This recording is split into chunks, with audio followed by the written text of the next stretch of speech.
Now, in terms of so the hormone space and exogenous hormones, the potential for peptides in terms of being able to signal the body to produce this balance and get your hormones kind of up together naturally, is that their potential there in terms of less side effects, less dependency on, exogenous hormones and like kind of being able to pursue that instead? Okay, that's a loaded question, but it's a great question. It's a great question because there's so much there that I could talk to you about 5 hours straight about.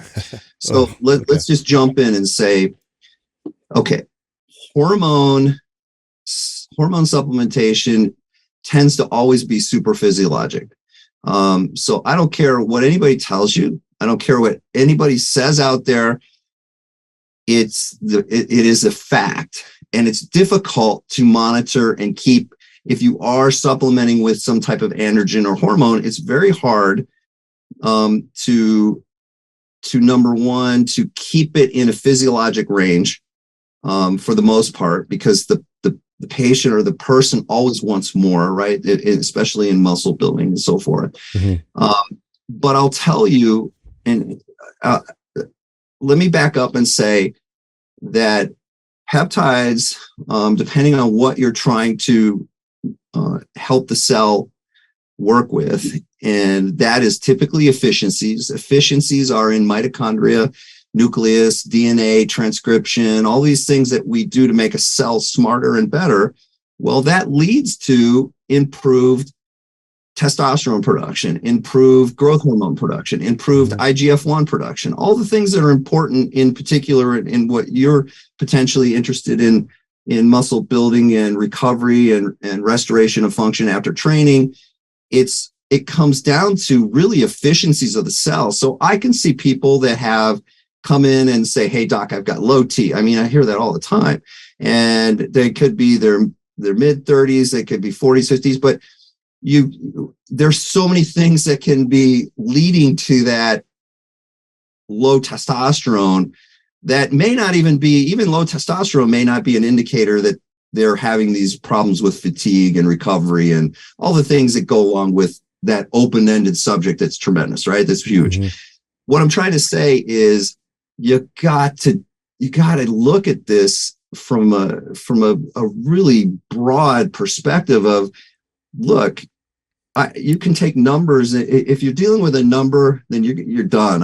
You're not going to get anywhere making yourself more efficient or making, improving the efficiencies of the cell. It's all based on multiple pathways of working to get to a place.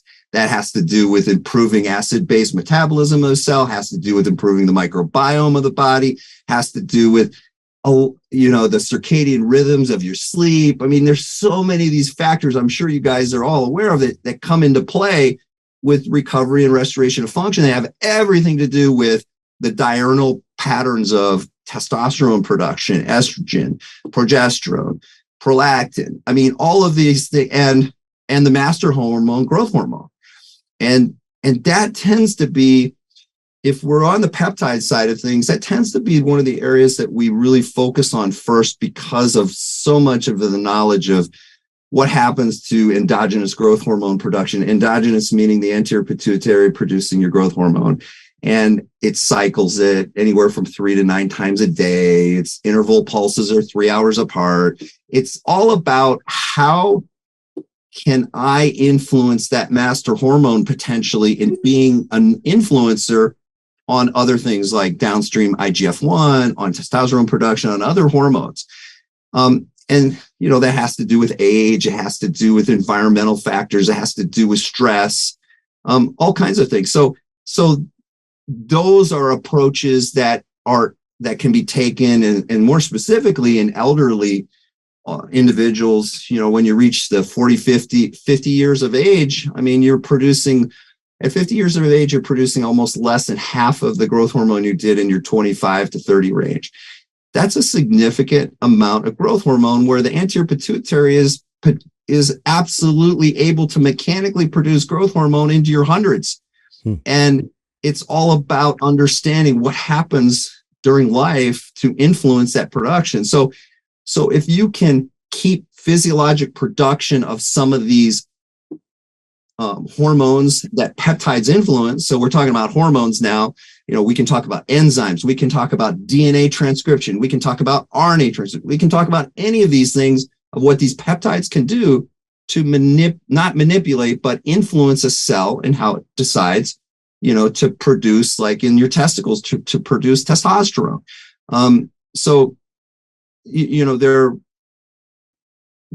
could just keep going. I mean, you can talk about gonadotropin releasing hormones. You can talk about kisspeptin 54, kisspeptin 10. You could talk about a lot of these signaling systems or signaling agents to help you, depending on where is this person at and what do we think is influencing the possibilities of why they're, in your case, why are they not recovering well?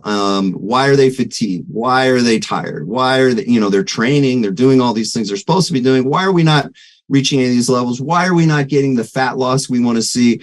So it's really just, again, using the brilliance of molecular pathways to influence those type of things that make a difference in the cell.